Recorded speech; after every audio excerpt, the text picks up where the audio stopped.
அக்கா எப்படி இருக்கீங்க? நல்லா இருக்கிறேண்ணே. எப்படி இருக்கா? இந்த மாசத்துக்கு தேவையான எங்கள் பாப்பாவுக்கு தேவையான மல்லிகை ஜாமான், ஹாஸ்பிட்டல் போகிறதுக்கு பணம் சொன்னீங்கல்ல, பணமும் கையில் வச்சுக்கோங்க. மாத்திரைக்கு எல்லாத்துக்கும் உள்ள பணம் அதுவும் கையில் வச்சுக்கோங்க.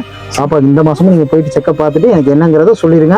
எப்போ கரெக்டாக டாக்டர் அடுத்து வர சொல்லுவாரோ எனக்கு இன்ஃபார்ம் பண்ணிடுங்க, நம்ம பண்ணிடுவோம். ஃபோன் பண்ணேன், அடுத்த நிமிஷமா நீங்கள் வந்து நிற்கிறீங்க. உதவி செய்கிறீங்கண்ணே. என்ன நல்லா ஆயிட்டா, பியூர் குணமாயிட்டா அப்படின்னு சொல்லி அந்த வார்த்தை என்னைக்கு உங்க வாயில இருந்து வருதுன்னு நான் எதிர்பார்த்துட்டு இருக்கேன். என்ன ஹைஜீனிக்கா வேற என்ன கொடுக்கலாங்கிறத கேட்டு எழுதி வாங்கிட்டு வாங்க. ஒரு மாத்திரை வாங்குறதுக்கு 500 ரூபாய்க்கு ஒவ்வொருத்தவங்க காலில் விழுவாத குறை போய் கேட்பேன், கெஞ்சுவேன். இப்போ 7 மாசமா என் பிள்ளைக்கு ஆஸ்பத்திரி செலவு, மருந்து, மாத்திரை, அரிசி, பருப்பு எல்லாம் உதவி செய்றீங்கண்ணே. உங்களுக்கு ரொம்ப நன்றிண்ணே. டெய்லி எத்தனை முட்டை சாப்பிடுவேன்? 2. எத்தனை? 2. 3 சாப்பிடு. 3 முட்டை சாப்பிடணும், நிறைய சோறு சாப்பிடணும். சரியா? கரெக்டா போய் ஊசி போட்டுட்டு வந்துடணும் டாக்டர்கிட்ட.